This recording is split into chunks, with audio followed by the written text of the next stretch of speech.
లూకాసు వార్త 24వ అధ్యాయం ఈరోజు మన పాఠం.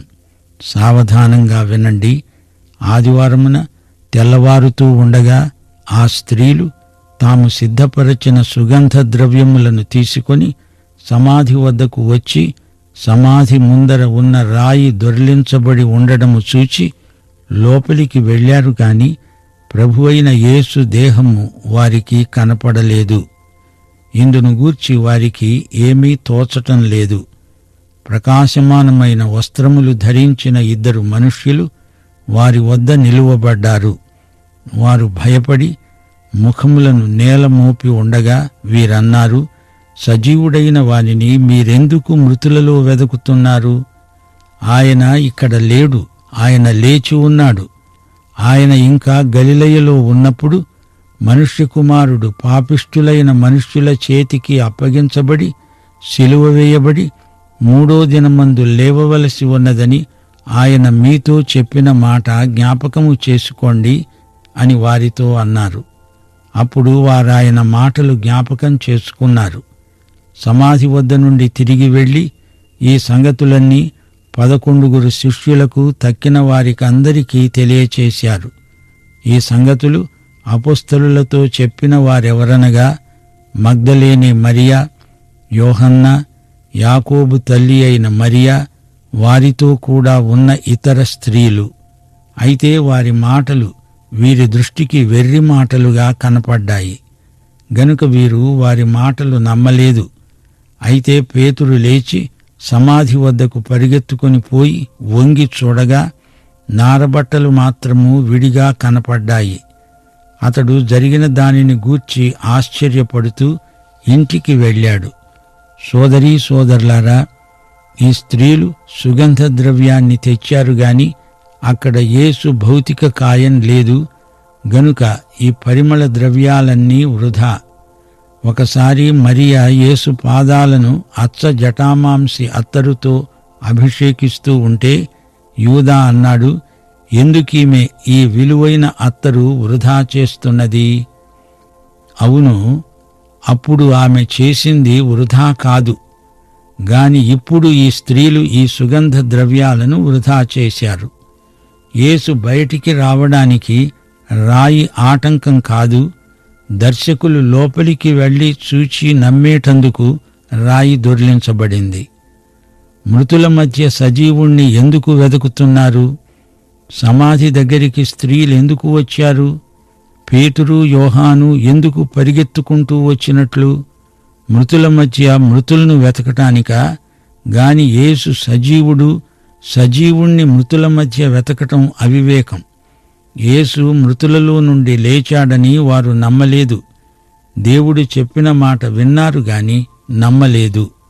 స్త్రీలు వచ్చి చెప్పినా వారు నమ్మలేకపోతున్నారు. యేసు పునరుత్థానాన్ని నమ్మని వారిలో అపొస్తలులే అగ్రగణ్యులు అనిపించింది. ముందుగా యోహాను నమ్మాడు, ఆ తరువాత గాని పేతురు నమ్మలేదు. వారు వాక్యాన్ని విని మరిచిపోయారు. ప్రియ సోదరుడా, సోదరి, నీ సంగతేమిటి? వాక్యాన్ని వినాలి. విన్నది జ్ఞాపకం ఉండేటట్లు పరిశుద్ధాత్మే నీకు సహాయం చేస్తాడు. రాయి దొర్లించబడింది, యేసు దేహం అక్కడ లేదు. స్త్రీలు కంగారు పడిపోతున్నారు. ఎందుకు? ఆయన మాటను, ఆయన వాక్యాన్ని వారు మరిచిపోయారు. ఈ రోజున దేవదూతలు వచ్చి ఆయన వాక్యాన్ని మనకు జ్ఞాపకం చెయ్యనక్కర్లేదు. ఆ పని పరిశుద్ధాత్మే చేస్తున్నాడు. యోహాను సువార్త 14వ అధ్యాయం 26వ వచనం ప్రభు అన్నాడు, ఆదరణకర్త అనగా తండ్రి నా నామమున పంపబోయే పరిశుద్ధాత్మ సమస్తమును మీకు బోధించి నేను మీతో చెప్పిన సంగతులన్నిటినీ మీకు జ్ఞాపకం చేస్తాడు. లూకాసు వార్త 24వ అధ్యాయం 13 నుండి 35వ వచనం వరకు దేవుని వాక్యాన్ని వారు నేర్చుకున్నారు. ఎమ్మాయు మార్గంలో అది మొబైల్ బైబిలు బడి. ఇదిగో, ఆ దినమందే వారిలో 2 యెరూషలేమునకు ఆమడ దూరమున ఉన్న ఎమ్మాయు అనే ఒక గ్రామానికి వెడుతూ జరిగిన ఈ సంగతులన్నిటిని గూర్చి ఒకరితో ఒకరు సంభాషించుకుంటూ ఉన్నారు. వారు సంభాషిస్తూ ఆలోచించుకుంటూ ఉండగా యేసు తానే దగ్గరికి వచ్చి వారితో కూడా నడిచాడు. అయితే వారాయనను గుర్తుపట్టలేకుండా వారి కన్నులు మూయబడ్డాయి. ఆయన వారిని అడిగాడు, మీరు నడుస్తూ ఒకరితో ఒకరు చెప్పుకుంటున్న ఈ మాటలేమిటి? వారు దుఃఖముఖులై నిలిచారు. వారిలో క్లెయోపా అనేవాడు ఆయనను ప్రశ్నించాడు, యెరూషలేములో బస చేస్తూ ఉండి ఈ దినములలో అక్కడ జరిగిన సంగతులు నీవు ఒక్కడివే ఎరుగవా? అవి ఏవి అని అడిగాడాయన. వారన్నారు, నజరేయుడైన యేసును గూర్చిన సంగతులే.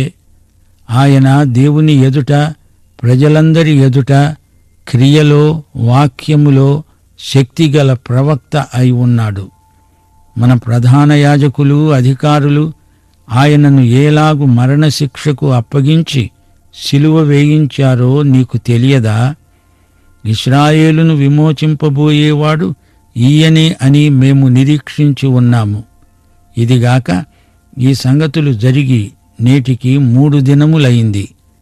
అయితే మాలో కొందరు స్త్రీలు తెల్లవారగానే సమాధి వద్దకు వెళ్ళి ఆయన దేహమును కానక వచ్చి కొందరు దేవదూతలు కనపడి ఆయన బ్రతికి ఉన్నాడని చెప్పారని మాకు విస్మయము కలుగచేశారు. మాతో కూడా ఉన్న వారిలో కొందరు సమాధి వద్దకు వెళ్ళి ఆ స్త్రీలు చెప్పినట్లే కనుగొన్నారు గాని ఆయనను చూడలేదు. అందుకాయన అన్నాడు, అవివేకులారా, ప్రవక్తలు చెప్పిన మాటలన్నిటినీ నమ్మని మందమతులారా, క్రీస్తు ఈలాగు శ్రమపడి తన మహిమలో ప్రవేశించడము అగత్యము కాదా? అంతటా ఆయన మోషే సమస్త ప్రవక్తలు మొదలుకొని లేఖనములన్నిటిలో తనను గూర్చిన వచనముల భావము వారికి తెలిపాడు. ఇంతలో తాము వెడుతున్న గ్రామము దగ్గరికి వచ్చినప్పుడు ఆయన ఇంకా కొంత దూరము వెళ్ళునట్లు కనబడగా వారు, సాయంకాలము కావచ్చింది, పొద్దుగుంకింది, మాతో కూడా ఉండమని చెప్పి ఆయనను బలవంతం చేశారు. గనుక ఆయన వారితో కూడా ఉండడానికి లోపలికి వెళ్ళాడు. ఆయన వారితో కూడా భోజనానికి కూర్చున్నప్పుడు ఒక రొట్టెను పట్టుకొని స్తోత్రము చేసి దానిని విరిచి వారికి పంచిపెట్టగా వారి కన్నులు తెరువబడి ఆయనను గుర్తుపట్టారు. అంతటా ఆయన వారికి అదృశ్యుడయ్యాడు. అప్పుడు వారు, ఆయన త్రోవలో మనతో మాట్లాడుతూ లేఖనములను మనకు బోధపరుస్తున్నప్పుడు మన హృదయము మనలో మండుతూ ఉండలేదా అని ఒకనితో ఒకడు చెప్పుకున్నారు. ఆ ఘడియలోనే వారు లేచి యెరూషలేమునకు తిరిగి వెళ్ళగా 11 శిష్యులు వారితో కూడా ఉన్నవారు కూడివచ్చి ప్రభువు నిజముగా లేచి సీమోనుకు కనపడ్డాడని చెప్పుకుంటున్నారు. వారిది విని త్రోవలో జరిగిన సంగతులు, ఆయన రొట్టె విరవడము వలన తమకు ఏలాగు తెలియబడిందో అది తెలియచేశారు. ప్రియ విశ్వాసీ, వింటున్నావా? నడుస్తూ యేసు వారికి బైబిలు పాఠాలు బోధించాడు. పాత నిబంధన తాళాన్ని తెరిచే తాళపు చెవి వారికి లేదు. అందుచేత వారు గ్రహించనేరని మందమతులయ్యారు. మహిమలో ప్రవేశించకముందు మెస్సీయా శ్రమపడాలి, చనిపోవాలి. లేఖనాలు యేసు బోధిస్తూ ఉంటే వారి హృదయాలు మండిపోయాయి. యేసు మరణానికి సంతాపం చెందిన ఈ శిష్యులు ఆ తరువాత యేసు రాయబారులయ్యారు. భూదిగంతాల వరకు సమస్త ప్రజలకు సువార్త ప్రకటించారు. ప్రియ సోదరీ సోదరులారా, పరిశుద్ధాత్మ మీలో ప్రతి ఒక్కరిలో ఉన్న మహామహోపాధ్యాయుడు. ఆయన స్వరం నీవు వింటున్నావా? యోహాను సువార్త 16వ అధ్యాయం 13 నుండి 15వ వచనం వరకు ప్రభు అన్నాడు, ఆయన అనగా సత్యస్వరూపి అయిన ఆత్మ వచ్చినప్పుడు మిమ్ములను సర్వసత్యములోనికి నడిపిస్తాడు. ఆయన తనంతట తానే ఏమీ బోధింపక వేటిని వింటాడో వాటిని బోధించి సంభవించబోయే సంగతులను మీకు తెలియచేస్తాడు. ఆయన నా వాటిలోనివి తీసుకొని మీకు తెలియచేస్తాడు గనుక నన్ను మహిమపరుస్తాడు. తండ్రికి కలిగినవన్నీ నావి, అందుచేత ఆయన నా వాటిలోనివి తీసుకొని మీకు తెలియచేస్తాడని నేను మీకు చెప్పాను.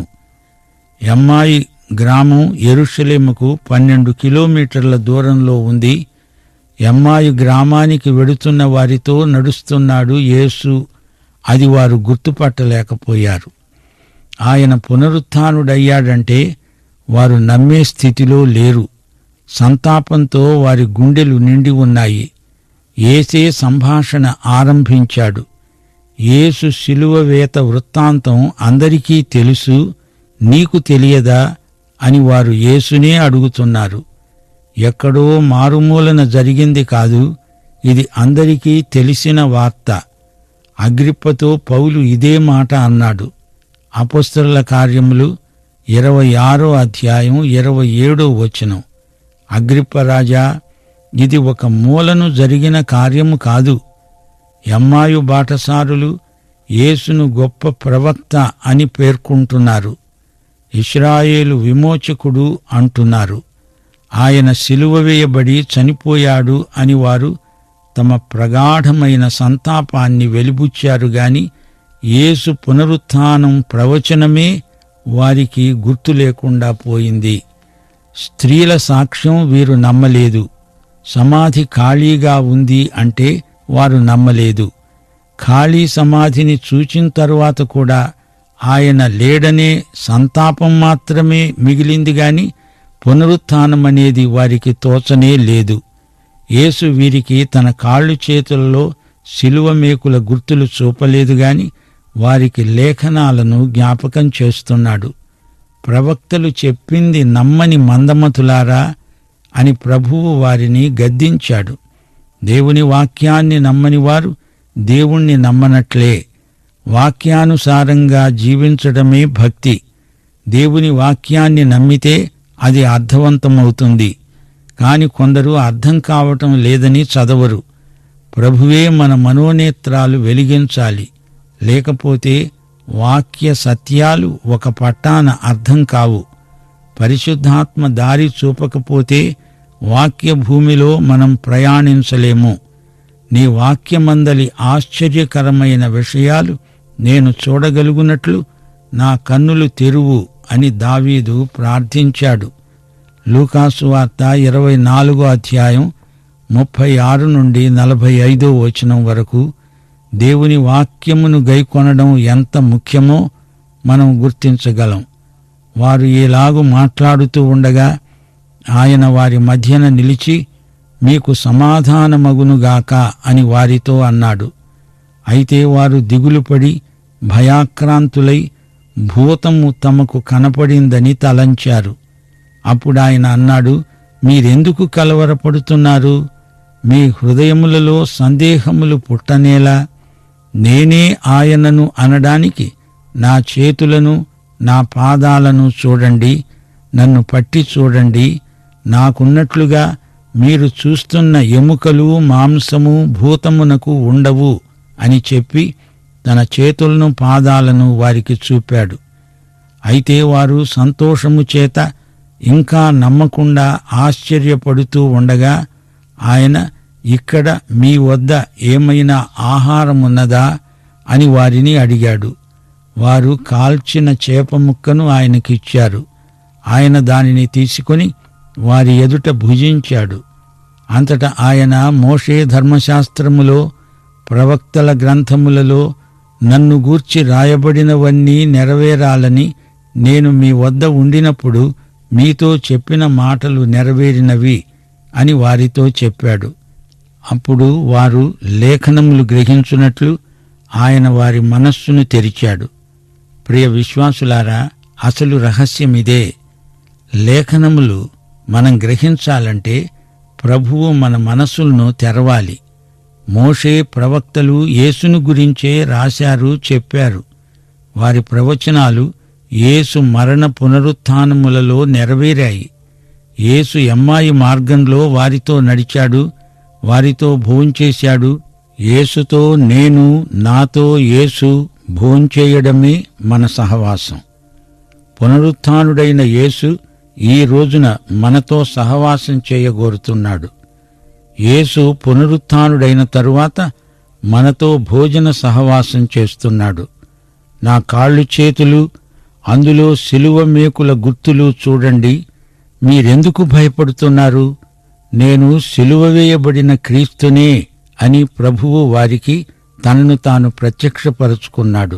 శిష్యులు భయభ్రాంతులై ఉండగా నేనే అంటూ ప్రభువు వారిని ధైర్యపరుస్తున్నాడు. భౌతికంగా ఆయన శరీరాన్ని మనం చూడలేకపోయినా లేఖనములలోని క్రీస్తును పరిశుద్ధాత్మ మనకు ప్రత్యక్షపరుస్తున్నాడు. హృదయంలో మనకు కలవరం కలిగినప్పుడు, భయం మనలో తలెత్తినప్పుడు లేఖనములలోని క్రీస్తును చూడాలి. ఆయన మాటలు మనకెంతో ఆదరణ గొలుపుతాయి. యోహాను సువార్త 14వ అధ్యాయం 1 నుండి 6వ వచనం వరకు, మీ హృదయమును కలవరపడనీయకండి, దేవునియందు విశ్వాసముంచుతున్నారు, నాయందు విశ్వాసముంచండి. నా తండ్రి ఇంట అనేక నివాసములు కలవు, మీకు స్థలము సిద్ధపరచడానికి వెడుతున్నాను. నేను ఉండే స్థలములో మీరు ఉండేలాగున మరల వచ్చి నా వద్ద ఉండడానికి మిమ్ములను తీసుకొని వెడతాను. నేనే మార్గమును, సత్యమును, జీవమును. నా ద్వారానే తప్ప ఎవడూ తండ్రి వద్దకు రాడు. ప్రియ విశ్వాసి, నీ విశ్వాసము బలహీనమైనప్పుడు లేఖనములలోని క్రీస్తును చూడాలి. రోమాపత్రిక 10వ అధ్యాయం 17వ వచనము అంటోంది, వినడము చేత విశ్వాసము కలుగుతుంది, వినడము క్రీస్తును గూర్చిన మాట వల్ల కలుగుతుంది. శాంతి సమాధానాలు మనలో కలగాలంటే మొదట ఆయన వాక్య స్వరం వినాలి. లేఖనములోని క్రీస్తు మాట వల్ల మనకెంతో ఆదరణ, నెమ్మది. వాక్యమును గైకొనడమే తరువాయి దేవుని సమాధానం మనలో ప్రవర్తిల్లసాగుతుంది. లూకాసు వార్త 24వ అధ్యాయం 46 నుండి 53వ వచనం వరకు దేవుని వాక్యాన్ని మనం అందరితో పంచుకోవలసిందని చెప్పబడింది. యేసు లేఖనములు గ్రహించున్నట్లుగా వారి మనస్సును తెరచి 3వ దినమున మృతులలో నుండి లేస్తాడని, యెరూషలేము మొదలుకొని సమస్త జనములలో ఆయన పేరట మారుమనస్సు, పాపక్షమాపణ ప్రకటించబడుతుందని రాయబడి ఉన్నది. ఈ సంగతులకు మీరే సాక్షులు. ఇదిగో, నా తండ్రి వాగ్దానము చేసినది మీ మీదికి పంపుతున్నాను.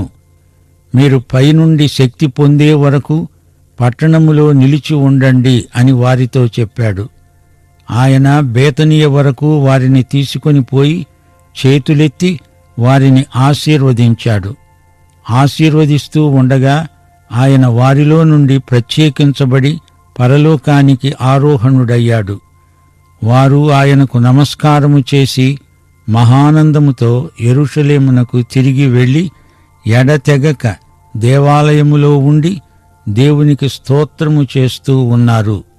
31వ వచనంలో వారి కన్నులు తెరువబడ్డాయి. 45వ వచనంలో ప్రభువు వారి మనస్సును తెరిచాడు. 27వ వచనంలో లేఖనముల భావము వారికి తెలిపాడు. లేఖనాలు గ్రహించాలంటే యేసు మన మనస్సును వెలిగించాలి, తెరవాలి. 48వ వచనం, అప్పుడు ఆయన మన నోరు తెరచి మనం వాక్యాన్ని ఇతరులకు చెప్పి పంచుకోవాలని కోరుతున్నాడు. 48వ వచనం, ఈ సంగతులకు మీరే సాక్షులు అన్నాడు. ఇది యేసు జారీ చేసిన ఆజ్ఞ. శక్తినిచ్చాడు, సందేశాన్ని మనకు అప్పగించాడు.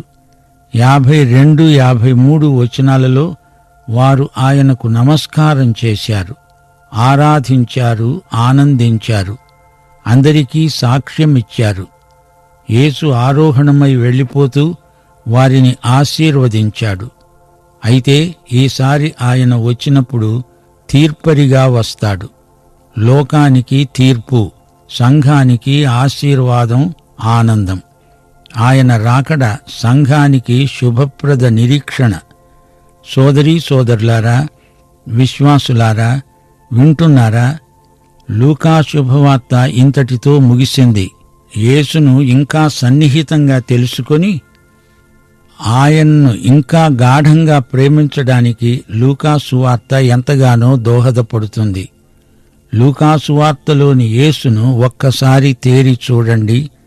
ఒక శిశువుగా, ఒక యువకుడుగా, ఒక దైవ సేవకుడుగా యేసు మనకు గొప్ప మాదిరి. ఆయన పాపరహితుడు, మహాపరిశుద్ధుడు, మహాశ్రమబాధితుడు. దేవనరుడైన క్రీస్తునందు ఆధ్యాత్మిక భౌతిక జీవితాలు మేళవించాయి. అది మేలు కలయిక. మానవుల శారీరక స్వస్థత కోసం మాత్రమే కాక వారి ఆత్మ ఆరోగ్యం కోసం ఆయన అహర్నిశలు ఎంతో ప్రయాసపడిన దేవనరుడు. యేసే మనందరి జీవితాలకు సమగ్రమైన, సంపూర్ణమైన మాదిరి. సోదరుడా, సోదరి, నువ్వు యేసును ఎరుగుదువా? ఆయన యందు విశ్వాసముంచి రక్షించబడినావా? పాఠం ఇంతటితో సమాప్తం. మన ప్రభువైన యేసుక్రీస్తు వారి కృప, యెహోవా దేవుని ప్రేమ, పరిశుద్ధాత్మ నిత్య సహవాసము మనకు తోడై ఉండునుగాక. ఆమేన్.